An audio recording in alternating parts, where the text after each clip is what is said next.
Cel, senja di kopi. gimmick gak sih tanda tepuk tangan mulu? Tepuk tangan mulu makanya gimmick sih. Salaman mulu. Iya, Kayak gini bosan aja. Iya lah sama aja. Tapi terserah lo deh kayak gimana. Kita masih di Bronze Kopi ya? Masih di Bronze Kopi. Tapi ini udah menjelang apa? Senja anjing lah gitu ya. Senja ya? Bahasa skenanya senja ya? Skenanya Bahasa anak muda ya senja lah. bahasa anak mudanya. Ini kedengeran gak nih? Dam, kalau ini kecilin dikit. Boleh sih. Dam, kecilin dikit ya lagu. Kecilin aja. Order disuruh-suruh. Sip. Oke. Ulang lagi nih. Iya lanjut, nggak apa-apa lanjut aja udah nggak usah di-cut. Iya pokoknya ngobrol senja ya kan. Asik. Biar kayak orang-orang. Tapi kita hampir setiap ngonten menuju maghrib mulu ya. Iya menuju maghrib dulu. Kalau enak ini. Apa gua? Gue cengin gak dengan nama ini? Itu sama rok lagi. Iya. Ya kita ngobrol hampir menuju maghrib mulu ya coba. Tadi gue ntar lu kayaknya kita sama-sama ngefans sama orang itu lagi jangan. Enggak, gue emang suka rokok ini aja. Oh iya udah. Kalau ngefans kayaknya lebih ke lo ya.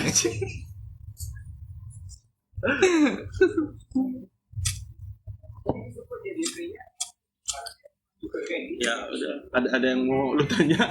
Ada.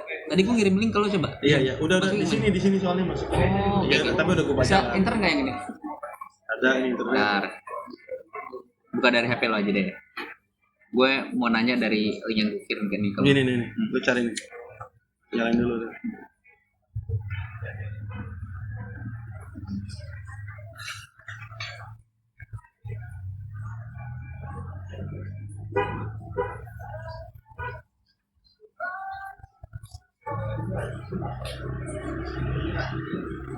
Nih. Gue waktu itu sempat dapat selingan postingan di Instagram, cuman gue lupa save gitu. Jadi itu tentang doa terhindar dari 7 perkara. Yang dari doa itu tuh kita tuh berharapnya sama Tuhan itu berlindung dari kelemahan, rasa malas, sifat pengecut, pikun dan sifat kikir. Bahil ya. Ya bahil ya, lu lebih tahu ya kan. Nah, Gitulah. gue langsung notice tuh sama doa ini. Dan dimana yang gue notice itu adalah dari sifat malasnya ini cuy. Nah, gue juga pernah ngalamin fase-fase yang malas cuy. Kerja aja mungkin dulu zaman bujangan mungkin sempet nggak mau gitu. Tapi balik lagi gue sempat punya cicilan yang mengharuskan gue kerja. Terkadang kalau misalnya kita udah kelamaan di rumah malah jadi males, malah ke bawah ya. Betul, ke bawah, dan itu ngefek ternyata ketika kita nanti kerja. Nah, menurut lo, pandangan lo dari sifat males ini gimana tuh? Perspektif Gue ya, kalau males banyak sih ya pandangan orang tentang malas tuh.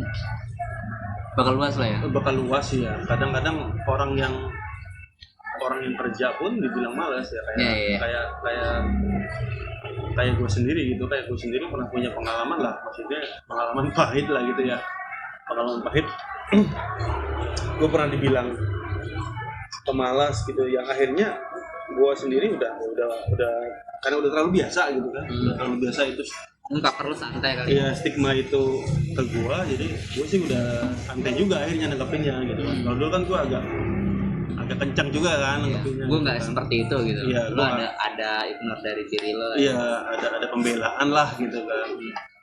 Nah ya gue sendiri karena gue dari dulu ya maksudnya pengennya tuh hidup gue ya maksudnya ya gue santai gitu, maksudnya apapun permasalahan apapun gue hadapi dengan santai, tapi bukan berarti tidak melakukan atau tidak keluar dari masalah itu ya, tapi lebih kayak nanggepinnya tuh santai. Terus kayak ya dulu kerja juga sama lo yang harus masuk pagi buta juga kan akhirnya gas-gas aja istilahnya, datang aja dan hampir jarang telat lah ya, bisa dikatakan selama 5 tahun kerja kan nggak mungkin gua ada 30 hari telat sih, kayaknya enggak gitu kan. Jadi kan istilahnya kalau dibilang malas ini dari segi waktu gak bisa juga, tapi gue masih tetap yang pemalas gitu kan. Ya. Karena cover lo santai. Karena cover gue santai, gue apalagi sekarang bisa dikatakan urakan lah gitu kan. Gue ada jenggot, ada rambut juga, gue biarin untuk acak-acakan gitu kan.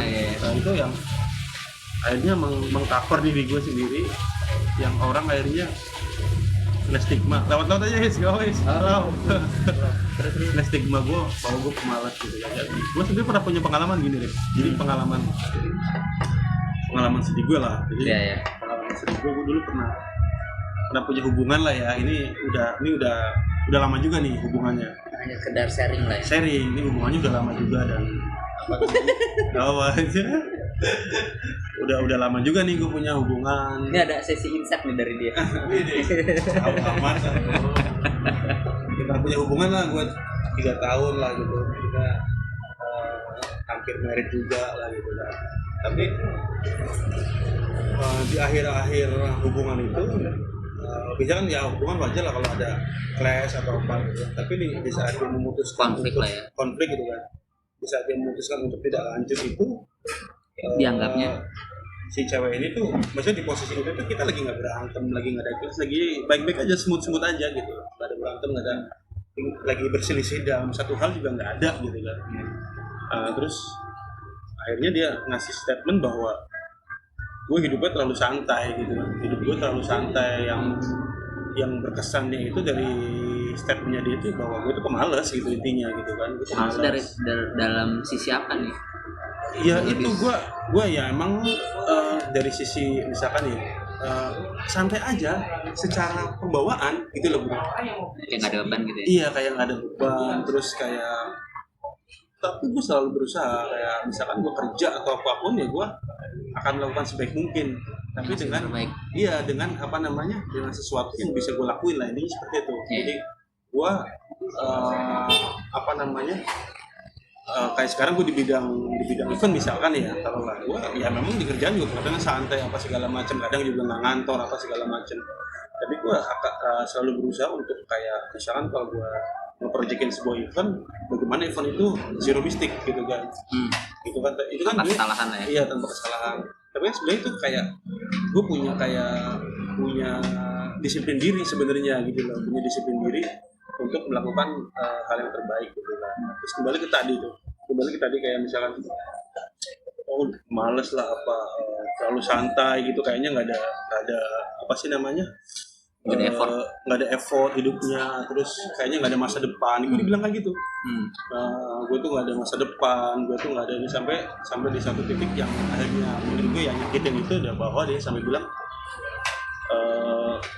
daripada nikah sama gue gitu kan, yang orangnya gue kayak gini, lebih baik gue nikah sama orang pengangguran seumur hidup gitu kan. Bayangin gitu. Itu udah jadi doa takutnya. Nah takutnya kan jadi doa juga, tapi ya gue berlepas diri lah. Nah itu akhirnya dia mendapatkan seperti itu, laki-laki seperti itu. Akhirnya gue berlepas diri lah. Gue juga nggak pernah mendoakan juga, nggak pernah jelek-jelekin juga, nggak pernah doain yang baik-baik juga sih gitu kan. Jadi gue berlepas diri lah dengan apa yang dia ucapkan dulu, dan itu masih teringat banget gitu kan. Sampai dia nih si Adam bikin kaos, ini kan judulnya Pengangguran Profesional tuh. Iya. Ya kan? Jadi gue kayak notis itu gue. Iya. Maksud tadi gue nanya kan maksudnya apa gitu. Iya, jadi gue ya karena kejadian bahwa gue pernah dianggap lebih rendah dari seorang pengangguran.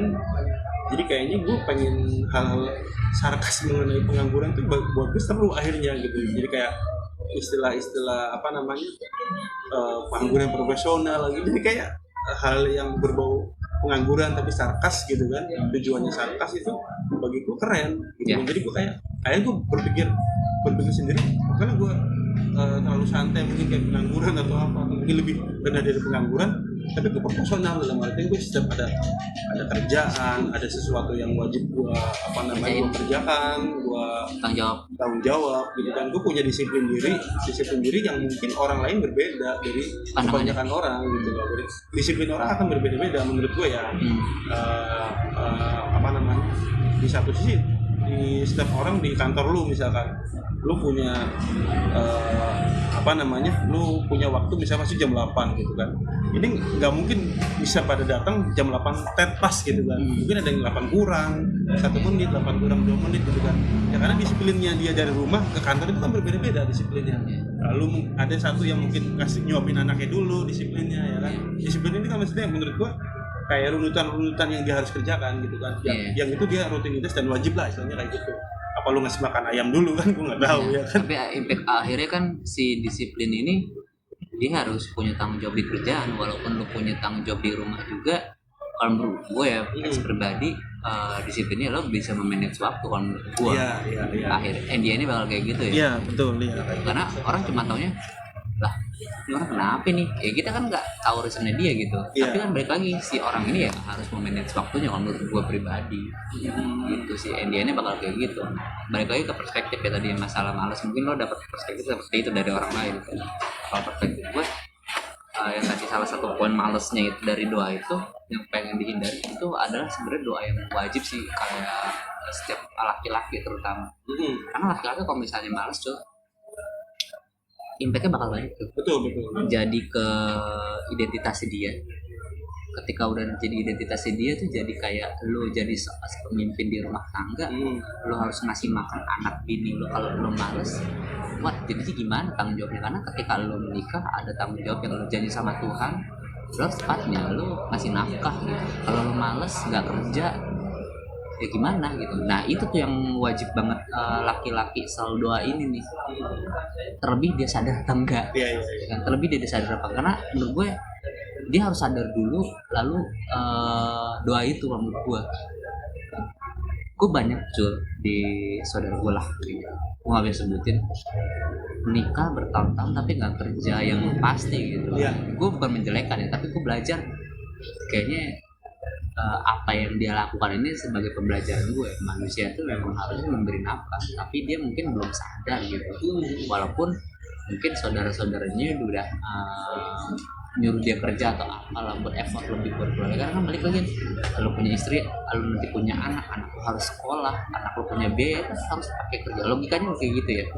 Ya apalagi kalau misalnya dia mungkin tinggal di Jakarta atau apa, itu bakal jadi penolong. Kalau misalnya lu nggak males ya lo harus rajin nyari duit. Kalau menurut gua itu yang wajib dihindari sih, karena gua ketika banyak ngeliat fenomena laki-laki nggak kerja itu ya, atau nggak ada usahanya gitu buat mencari nafkah, kayak apa ya, kasihan sih anak istri kalau buat gue pun ketika gue misalnya nganggur ya gue ngerasa diri gue sampah tau di rumah. Lo ngerasa kayak gitu nggak? Iya pastilah. Ya gue kayak anjing gue nggak guna banget sih. Ada hal kayak gitu ya. Ada hal kayak gitu yang gue ketika dapat posisi itu gue nggak nyaman. Akhirnya gue kalau boleh share ya, dulu ketika gue 2016 nyari kerja gitu, udah 2015 gitu, ada lowongan misalnya di Jokir itu, job portal kerja gitu ya. Gue udah info, gue nge-apply di aplikasinya, gue sampai kantornya juga. Kalau gue sampai se-effort itu. Dan gue sampai se-effort itu karena gue masih punya tenaga. Terus waktu itu posisinya gue bujangan kan, dapat duit harian dari nyokap gue gitu. Nah duit harian nyokap itu gue buat bensin, buat gue nyari kerja atau misalnya buat apa, bikin lamaran, fotokopi segala macam, bikin CV lah gitu kan. Gue pengen effort itu hampir tiap hari tuh gue.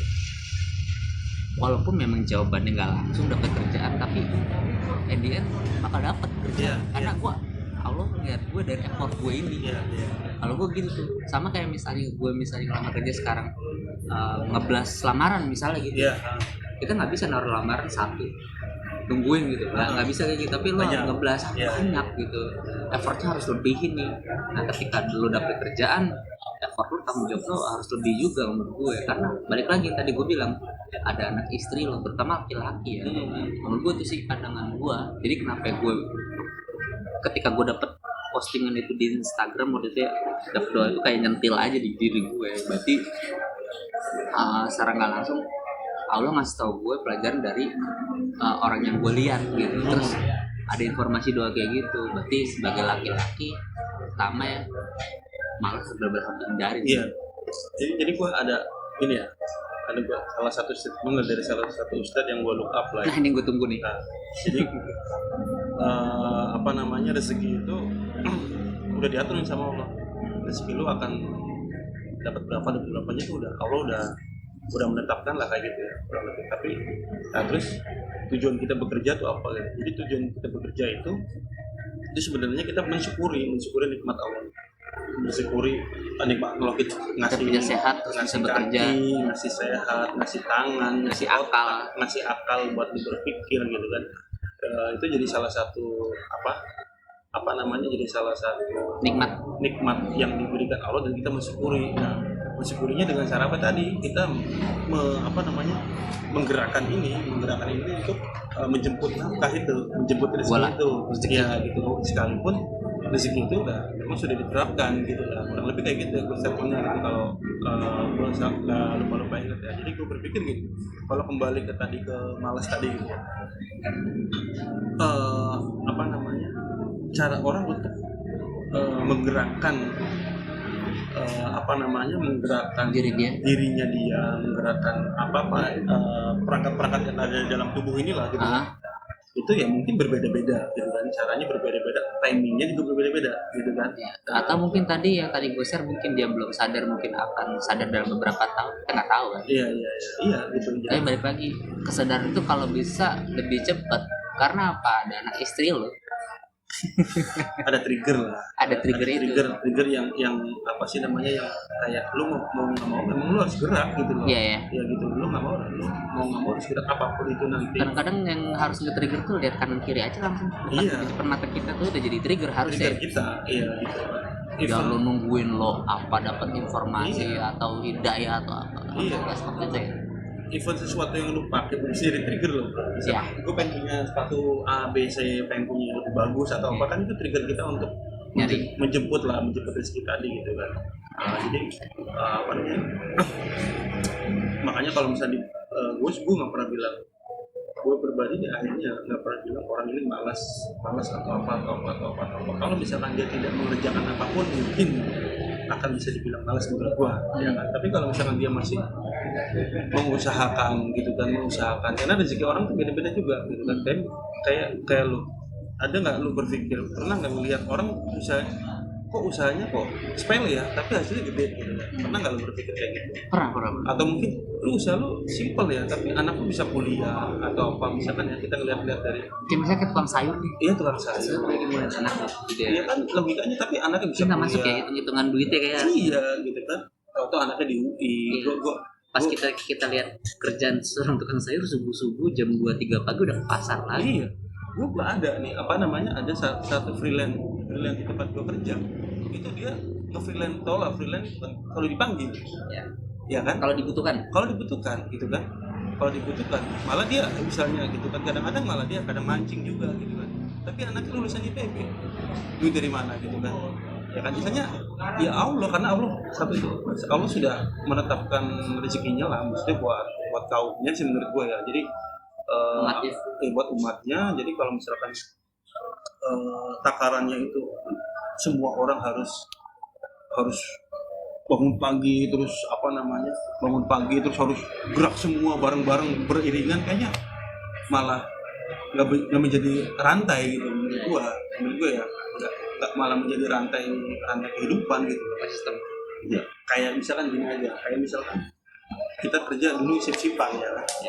Di satu sisi ada anak yang pagi-pagi sudah jalan kerja si pagi gitu kan, yang shift siang masih tidur gitu kan, karena memang pulangnya malam gitu kan. Tapi itu menjadi rantai, akhirnya si salah satu store ini atau tempat kerja ini akhirnya bisa berjalan dengan waktu yang panjang gitu loh, si operasionalnya gitu kan. Tapi kalau misalkan bahwasanya orang tuh harus sama berjalannya bareng atau segala macam, akhirnya berpikiran kalau nggak kayak gitu berarti dia malas gitu kan. Nah, kalau dia nggak itu kejadian banyak, mungkin orang lihatnya dia nggak pernah berangkat kerja.